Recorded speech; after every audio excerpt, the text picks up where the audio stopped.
జై శ్రీరామ్, అందరికీ నమస్కారం. వెల్కమ్ టు న్యూస్ అఖండ. నేను మీ కస్తూరి శ్రీధర్. మన భారతదేశాన్ని ముక్కలు చేయడానికి, అదేవిధంగా మన హిందూ సమాజాన్ని విభజించడానికి ఎన్ని శక్తులు ఎన్ని రకాలుగా ప్రయత్నాలు చేస్తూ ఉన్నాయో మీకు అందరికీ తెలుసు. ఈ విషయాలను నేను ఎప్పటికప్పుడు మీకు తెలియజేసే ప్రయత్నం నేను చేస్తూనే ఉన్నా. ఇప్పుడు మన హిందూ బంధువులను విభజించడానికి కాంగ్రెస్ మరొక కొత్త నాటకానికి అయితే తెరలైపోయింది. అంటే ఇంకొక కొత్త ఎత్తు అయితే వచ్చాలి. అది ఏంది, వాళ్ళు ఏ రూపంలో వాళ్ళు మళ్ళీ మన ముందుకు వస్తున్నారు, మనల్ని ఏ విధంగా విడగొట్టాలనుకుంటున్నారో చెప్పడానికి ఈ ప్రయత్నం. ఇప్పటికే దేశంలో హిందువులు రకరకాలుగా విభజించబడి ఉంటారు. కులాల వారీగా, వర్గాల వారీగా, ప్రాంతాల వారీగా, భాషల వారీగా, వర్ణాల వారీగా, పార్టీల వారీగా విడిపోయి బతుకుతున్నారు. అంటే ఉండేది అందరం ఒకటే, హిందువులు అందరం ఒకటే. వీళ్ళని ఆ విధంగా చీల్చినారు వాళ్ళ స్వార్థం కోసం. అదే మనం తెలుసుకోలేకపోతున్నాం. అయితే ఇప్పుడు భారతీయ జనతా పార్టీ మూలంగా, గర్వంగా చెప్తున్నా, భారతీయ జనతా పార్టీ మూలంగా, ఆర్ఎస్ఎస్ మూలంగా, విశ్వ హిందూ పరిషత్ మూలంగా, బజరంగ్ దళ్ మూలంగా, హిందూ వాహిని వంటి మరెన్నో హిందూ సంస్థల మూలంగా, అదేవిధంగా సోషల్ మీడియా మూలంగా ఇప్పుడే హిందువుల్లో ఐక్యత అయితే వస్తుంది.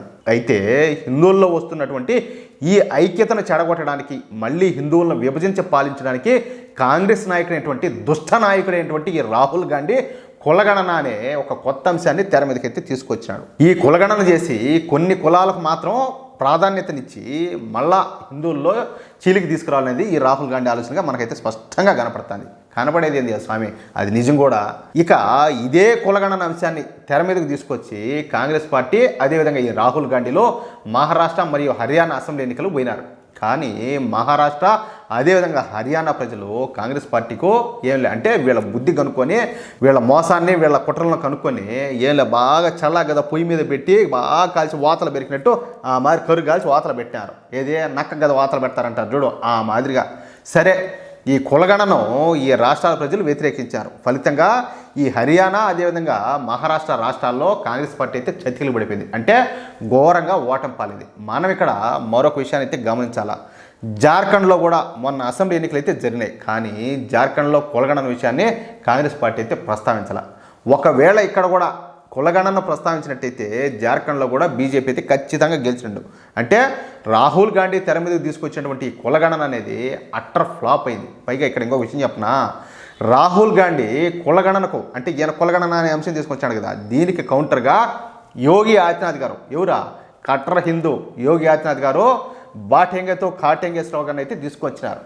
అంటే ఓరి నాయన మనం అందరం కలిసి ఉండాలిరా స్వామి, మనం విడిపోతే మనమే నష్టపోతాం అన్నట్టు. అదేవిధంగా నరేంద్ర మోడీ గారు ఏక్ హైతో సేఫ్ అయిన నినాదాన్ని తీసుకొచ్చినారు. అంటే మనం అందరం కలిసి ఉంటే సేఫ్గా ఉంటాము, బాగుంటాము అన్నట్టు. ఇక ఈ రెండు స్లోగన్ల దెబ్బకు రాహుల్ గాంధీ కులగణన అయితే మూలన పడిపోయింది. అంతేకాకుండా మన దేశంలో హిందువుల మధ్యన ఐక్యత తీసుకురావడానికి బాగేశ్వర్ ధామ్ సర్కార్ ఉన్నారు కదా, ఎవరు మధ్యప్రదేశ్లో ఉండేసి అప్పుడు హిందువులకు అందరికి కూడా ఈ ప్రవచనాలు చేస్తా వాళ్ళందరిలో మార్పులు తీసుకురావడానికి, వాళ్ళను ఈ సెక్యులరిజం నుంచి కాకుండా పూర్తి స్థాయి హిందువులుగా తయారు చేయడానికి ఆయన విశ్వ ప్రయత్నం చేస్తున్నారు. ఈయన ఈ బాగేశ్వర్ ధామ్ బాబా సర్కార్ అసలు పేరు ఏంటంటే ధీరేంద్ర శాస్త్రి అనమాట. ఈ స్వామీజీ మన హిందువుల్లో మార్పు తీసుకొచ్చడానికి ఆయన బాగా ప్రయత్నం చేస్తున్నారు. ఇక్కడ మరొక విషయం ఏంటంటే, మన హిందువుల్లో పూర్తి స్థాయిలో మార్పు తీసుకురావడానికి హిందూ ఏకతాయాత్రను కూడా ఆయన స్టార్ట్ చేశారు. మనం ఈ విషయాన్ని ఒక వీడియోలో కూడా మనం చెప్పుకున్నాం. ఇక ఈ విషయాన్ని కనిపెట్టినటువంటి కాంగ్రెస్ పార్టీ ఇప్పుడు ఉత్తరాఖండ్లోని జ్యోతిర్మఠ్ పీఠాధిపతి అయినటువంటి శంకరాచార్య స్వామి అవిముక్తేశ్వరానంద సరస్వతిని తమ వైపుకి అయితే తిప్పుకునింది. ఈ శంకరాచార్య స్వామి మొదటి నుంచి బీజేపీ వ్యతిరేకనే కావడంతో ఇప్పుడు కాంగ్రెస్ పార్టీ ఈ స్వామిని తమ వైపుకి అయితే తిప్పుకుంది. ఇక ఆయన చేత ఈ బీజేపీ పైన, ఈ బాగేశ్వర్ ధామ్ బాబాలపైన తీవ్రమైన విమర్శ అయితే చేస్తుంది. అది ఏందయ్యా అంటే, బాగేశ్వర్ ధామ్ బాబా కేవలం భారతీయ జనతా పార్టీ కోసం మాత్రమే పనిచేస్తాడంట. బీజేపీ కోసమే హిందువుల్లో ఐకమత్యం తీసుకొచ్చేందుకు ఈ బాగేశ్వర్ ధామ్ బాబా కృషి చేస్తాడంట. హిందువులు యూనిటీ అయితే బీజేపీ బలపడుతుందంట. అది మాత్రం వాస్తవమే. ఎందుకంటే నేను ఓపెన్గా చెప్తున్నా, ఏదైనా కూడా స్ట్రైట్ ఫార్వర్డ్. ఇప్పుడు కాంగ్రెస్ పార్టీ హిందువులను దూషించి ఆ వర్గాన్ని వాళ్ళని మాత్రం నెత్తిని పెట్టుకుంటుంది. ఎందుకు? వాళ్ళు కూడా బీజేపీని ఒక శత్రువులాగా చూస్తూ ఉంటారు. ఎందుకు మరి అలాంటప్పుడు హిందువులకంటూ హిందూ సమాజం కోసం నిలబడే ఒక పార్టీ కావాలి కదా. కాంగ్రెస్ పార్టీ అనధికారిక అధ్యక్షుడైనటువంటి రాహుల్ గాంధీ పార్లమెంటు సాక్షిగా హిందువులను ఏ విధంగా ద్వేషించినాడో, దూషించినాడో, ఏ విధంగా అవమానపరిచినాడో మనకందరికీ కూడా తెలుసు. మరి అలాంటిది ఇప్పుడు ఆయన మాట్లాడినట్టే ఆయన పార్టీ సిద్ధాంతం, వాళ్ళ ఆలోచనలు మొత్తం అంతా వాళ్ళకి అదే ఉన్నట్టే. మరి అలాంటప్పుడు హిందూ సమాజం వైపు నిలబడేది ఎవరు? మాకు ఒక పార్టీ కావాలి కదా, మనకు ఒక పార్టీ కావాలి కదా. మరి హిందువులు బలపడితే అది ఎవరికి లాభం? మనకే లాభం. మరి హిందువులందరూ ఒక పార్టీకి అయితే సపోర్ట్ చేయాలా, మనకు ఎవరైతే సపోర్ట్గా ఉంటారో అలాంటి పార్టీకి సపోర్ట్ చేయాలా. అవును, బీజేపీకి సపోర్ట్ చేస్తారు, బలపడతాం, మనం బలపడతాం, పార్టీ బలపడుతుంది. వాళ్ళు ఒక వర్గాన్ని ఎంచుకొని వాళ్ళు ఒక రకమైన రాజకీయాలు చేసేటప్పుడు మనకు అనుకూలమైన పార్టీని మనం ఎందుకు ఎంచుకోకూడదు? ఆలోచించండి ఒకసారి. అంతేకాకుండా ఈ బాటింగ్తో కాటింగే, అదేవిధంగా ఏక్ హైతో సేఫ్ హై నినాదాలు కేవలం బీజేపీ ప్రభుత్వాలను ఏర్పరచడానికి మాత్రమే తయారు చేసిన నినాదాలంట. పైగా హిందువుల ఐడెంటిటీ తమ కులాల్లోనే ఉన్నది అని చెప్పి మాట్లాడాడు.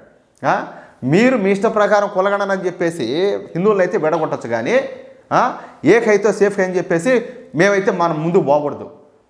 చూడండి వీళ్ళ కుట్రలు చూడండి ఎట్లున్నదో. ఈయన గారు చెప్పడం, ఈ స్వామీజీ చెప్పడం, హిందువుల ఐడెంటిటీ తమ కులాల్లోనే ఉన్నదంట. ఈ కులాల పేర్లు చెప్పుకొని, వర్గాల పేరు చెప్పుకొని, వర్ణాల పేరు చెప్పుకొని, ప్రాంతాల పేరు చెప్పుకొని, పార్టీల పేరు చెప్పుకొని ఇప్పటికే మేము సగం సంకనాయిపోయినాం. ఈయన గారేమో మళ్ళా కులాల్లోనే ఉన్నదంటాడు. సరే, కాబట్టి హిందువులు కులాల పరంగా విడిపోయి ఉండడమే మంచిదని చెప్పేసి ఈ శంకరాచార్య స్వామీజీ చేత ఈ కాంగ్రెస్ పార్టీ అయితే ప్రకటనలు అయితే ఇప్పించింది. అంటే ఎంత దారుణమో చూడండి. ఇప్పటికే ఈ కుల దరిద్రం మూలంగా హిందువులు చాలా వరకు కోల్పోయినారు, చాలా వరకు విడిపోయినారు. మీరు ఎక్కువ అంటే మేము ఎక్కువ, మీరు తక్కువ, ఇట్లాంటి రకరకాల ఆలోచనలు, రకరకాల భేదాభిప్రాయాలన్నీ కూడా ఈ కులాల విభజన మూలంగానే హిందువుల్లో ఐక్యత లేక మన దేశాన్ని ఎవరో ఎక్కడి నుంచి వచ్చినటువంటి ఈ దురాక్రమణదారులైనటువంటి ఈ మొఘలాయలు కావచ్చు, ఈ బ్రిటిష్ వాళ్ళు కావచ్చు, వీళ్ళందరూ కూడా పరిపాలించారు. కానీ ఇప్పుడు కూడా హిందువుల ఐడెంటిటీ కులాలేలని చెప్పేసి ఒక ఉన్నత స్థానంలో ఉన్న ఒక స్వామీజీ చెప్పడం ఎంతవరకు ఇది సమంజసం? అసలు స్వామీజీలను రాజకీయాల్లోకి తీసుకురావడం కాంగ్రెస్ పార్టీ నికృష్టానికి, నీచత్వానికి పరాకాష్ట అని చెప్పుకోవచ్చు. వాళ్ళు ఎంతగా దిగజారుతారో మీరు దీన్ని బట్టి మీరు ఆలోచించండి. ఇలాంటి కుట్రలను గమనించి హిందువులందరూ కూడా జాగ్రత్తగా ఉండకపోతే మనకు బంగ్లాదేశ్లో ఉన్నటువంటి మన హిందువులు ఏ విధంగా ఇబ్బందులు ఎదుర్కొంటున్నారో అదే గతి మనకు కూడా పడుతుంది. అది ఏ ఒక్కరు కూడా మర్చిపోవద్దు. ప్రతి ఒక్కరు కూడా ఆలోచించి నిర్ణయం తీసుకోండి. మనం ఎవరికి సపోర్ట్ చేయాలా, మనం ఎవరికి ఓటు వేయాలా, దానికి ఎట్లా ముందుకెళ్ళాలనేది ఆలోచించండి. అది మీకు ఈ న్యూస్ నచ్చితే, అదేవిధంగా నేను చెప్పింది కరెక్ట్ అని మీరు భావిస్తే దయచేసి ఈ న్యూస్ను నలుగురికి షేర్ చేయండి. ఇలాంటి న్యూస్ చాలా వాల్యుబుల్. కనీసం నేను ఒక్కరిలైనా మార్పు తీసుకు ఇప్పుడు ఈ వీడియో పెడుతున్నా, మీరు చూశారు, మీరు ఇంకొకరికో లేదా ఇంకో గ్రూప్లోనే షేర్ చేస్తారు, ఆ వీడియోని ఎవరైనా చూస్తారు, వాళ్ళలో కూడా కొంతవరకు మార్పు వచ్చే అవకాశం ఉంటుంది. ఈ విధంగా హిందూ సమాజంలో మార్పు తీసుకురావాలని చెప్పేసి, మన భారతీయుల ఆలోచనలో మార్పు తీసుకురావాలని చెప్పేసి నా శక్తి మేరకు నేను ప్రయత్నం చేస్తున్నా. దయచేసి మీరు సహకరించండి, ప్లీజ్ సహకరించండి. కనీసం ఎంత వీలైతే అంత తొందరగా మన హిందువులందరిలో కూడా మార్పు వచ్చిందంటే మన హిందూ సమాజానికి కావచ్చు, మన దేశానికి ఎటువంటి ఎదురు ఉండదు, మనకు డోకానే ఉండదు. మన భవిష్యత్తు స్వేచ్ఛగా, స్వతంత్రంగా, సంతోషంగా ముందుకెళ్ళిపోతుంది. అది ఎవరు కూడా మర్చిపోవద్దు. ఏక్ హై తో సేఫ్ హై. జై శ్రీరామ్.